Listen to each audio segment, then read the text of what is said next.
Hello and welcome, and in today's exciting episode of Perfect Jacket, I make the gilded gold topping for the Gucci green jacket. Well, it's actually a Linton tweed. So here it is without its little frosting, and it is a fabulous tweed. And yeah, it's very bling. So I wasn't sure whether to bling it up or whether to tone it down. So at first I thought, because there's teal as well as green in there, so I thought maybe the teal and the green. But then I decided to make it in a vintage style, so I couldn't use the larger beads. So I thought, well, maybe just green on a black sequin base. But then, yeah, as you may have guessed, I decided to overthink it completely. And I thought, well, maybe I should use, the Gucci colors, the green and red. And I don't like the original, quote unquote, classic Gucci because a lot of people tend to wear head to toe Gucci, and I'm not a fan of that. So then I thought, well, what do I love about Gucci? And obviously, Tom Ford for Gucci was fabulous. So here are some looks from Tom Ford for Gucci. And as you can see, absolutely gorgeous jet set looks. But the problem is, as you can probably see, they're really clean lines and most of the looks are monochromatic. So it wasn't really going to help me here.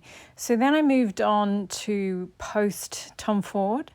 And this 2011 collection was absolutely fabulous with the floral there's dresses, scarves and jackets, and it's just magnificent. And then in 2013 there was the luxe embellishment one. I think Emma Stone wore the green and Celine Dion wore the aqua, and this one is magnificent. I want to do beading like this on something very, very soon, but I'll set it aside for now because those lines are incredibly clean and my jacket is incredibly loud. It's more Alessandro current era Gucci, and these are just fabulous. They're like a kid just went and stayed with their grandma and got out all the 60s and 70s clothing, and is just clashing everything together.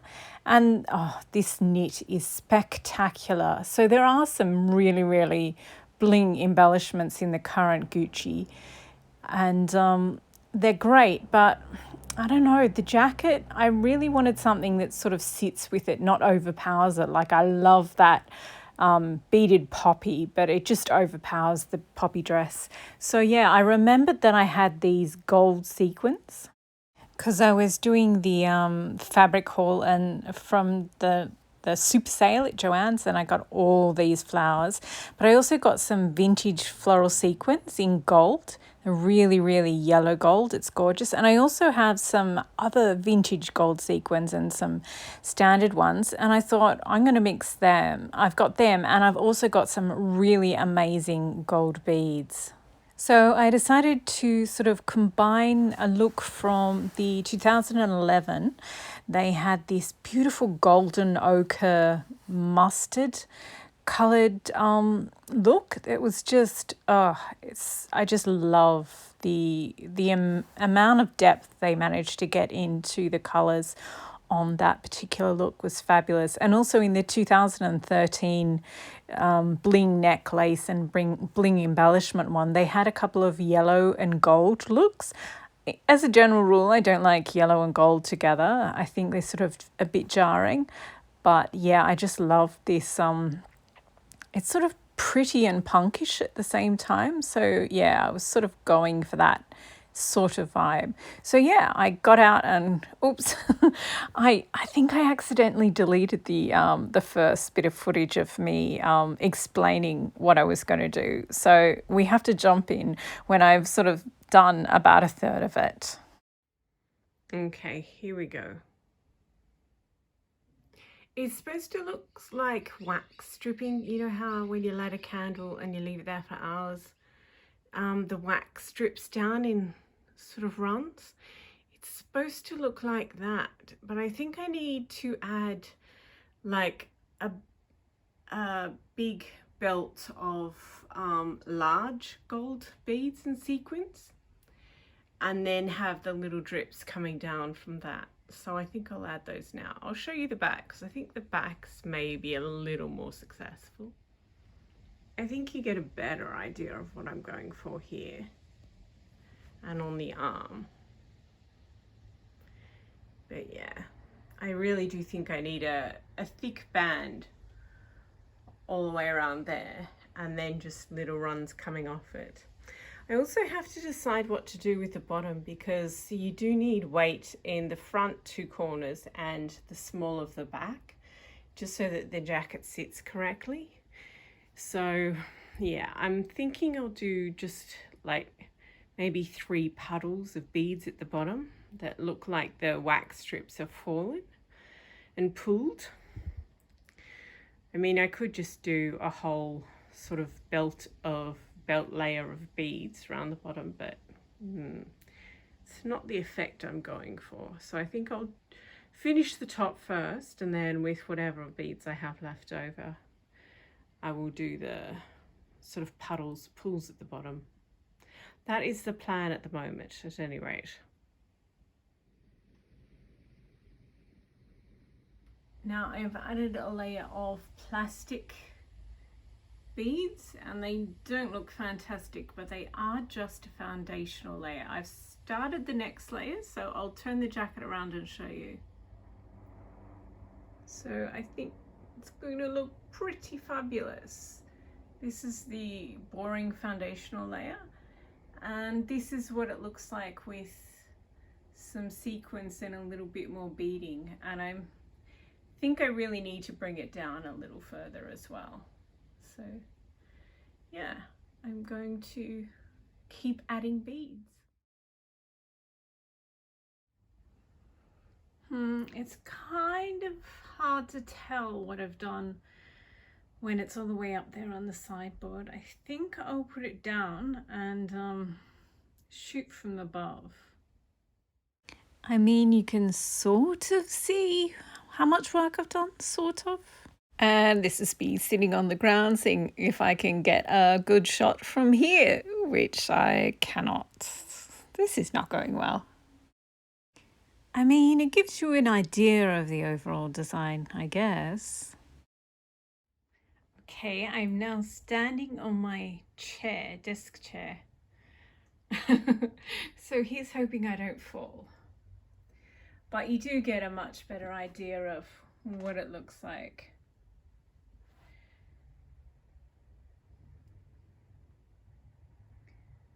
Which is kind of, it's making me rethink whether this is such a great idea, because I'm sort of on the medium,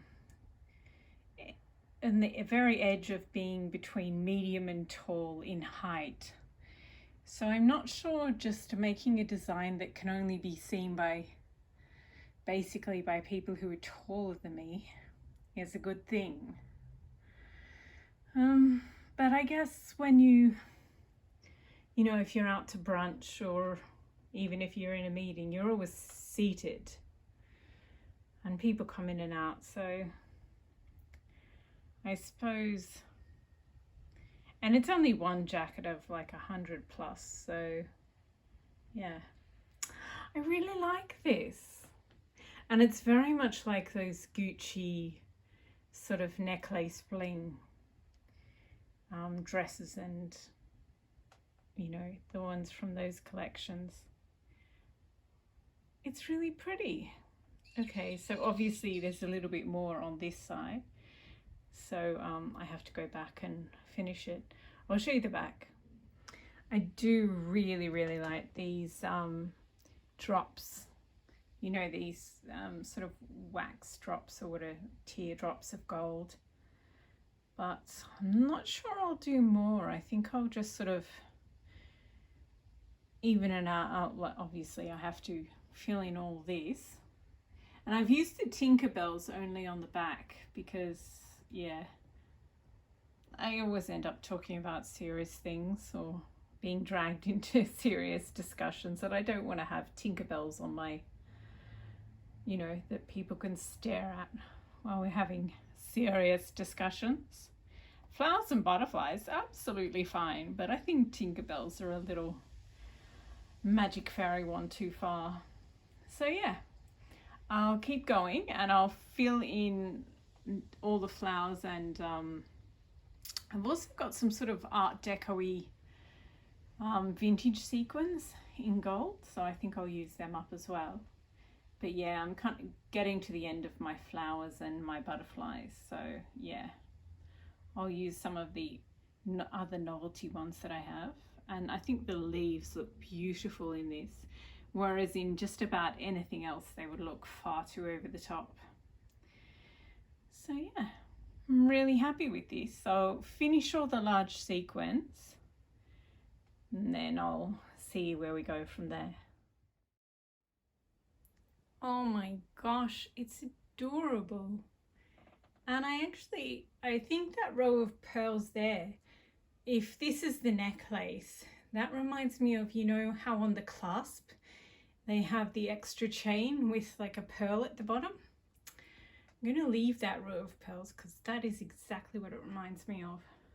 These ones here remind me of, you know, those movies, they're prison movies, and the bad guy has, every time they murder someone, they get an extra tear on their, or it's a gang thing or something.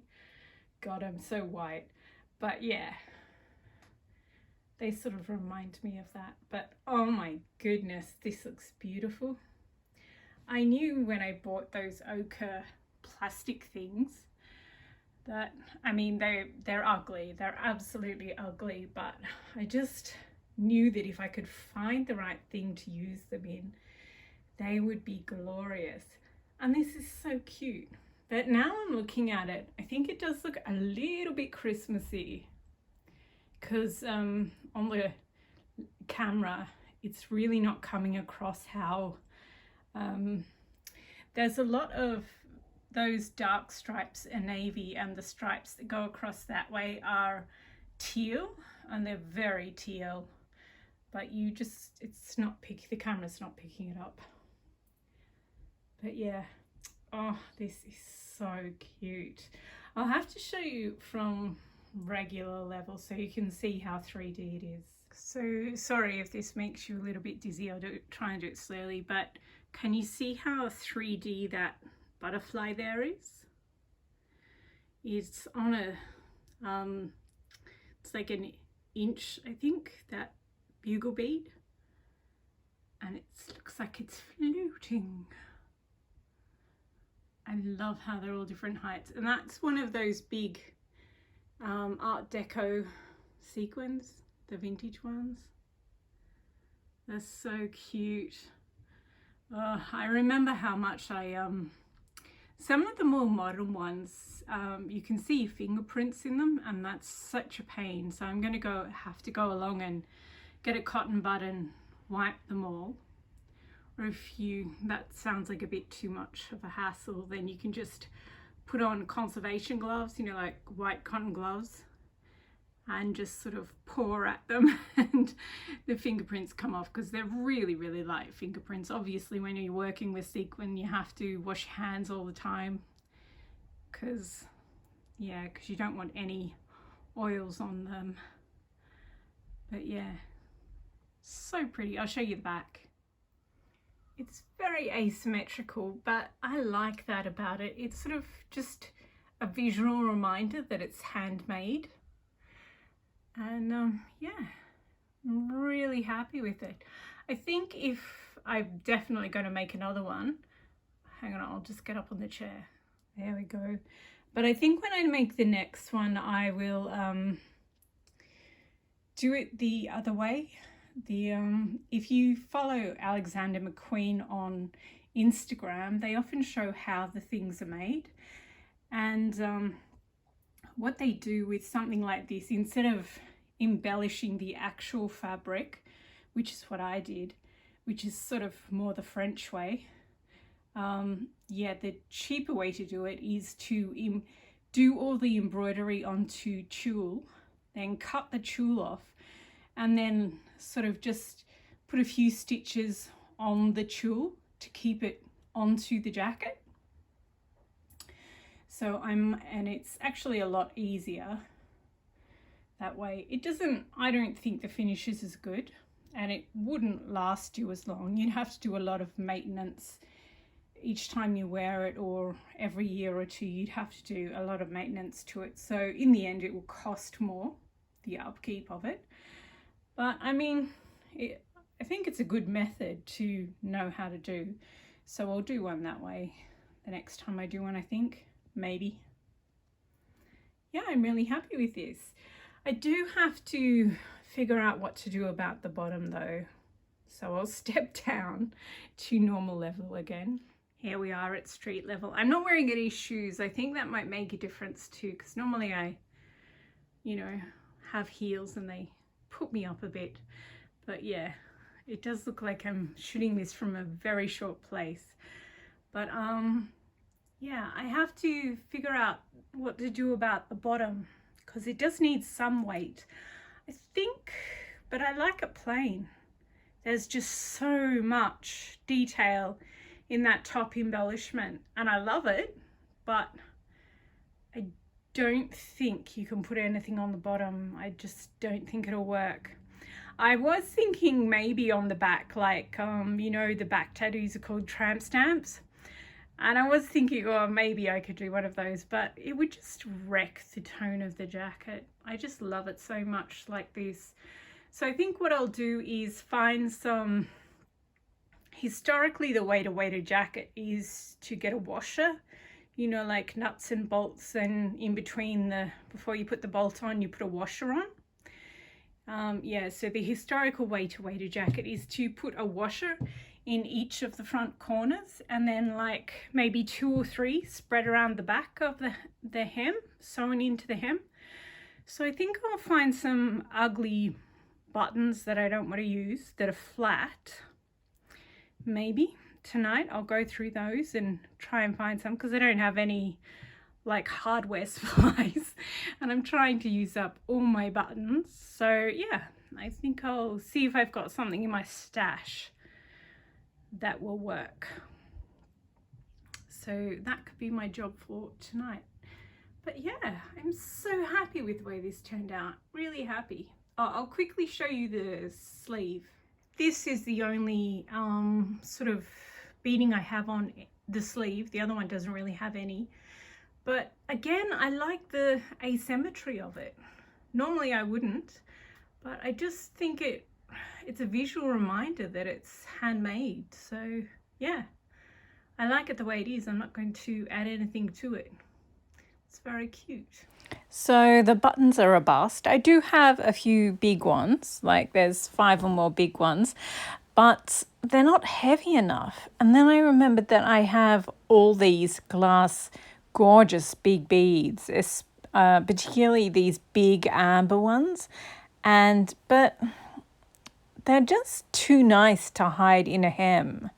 So, but then I remembered I have these other really, really heavy beads, and they're flat, and because I liked my beading to be very 3-dimensional, yeah, they're too flat to actually work in anything.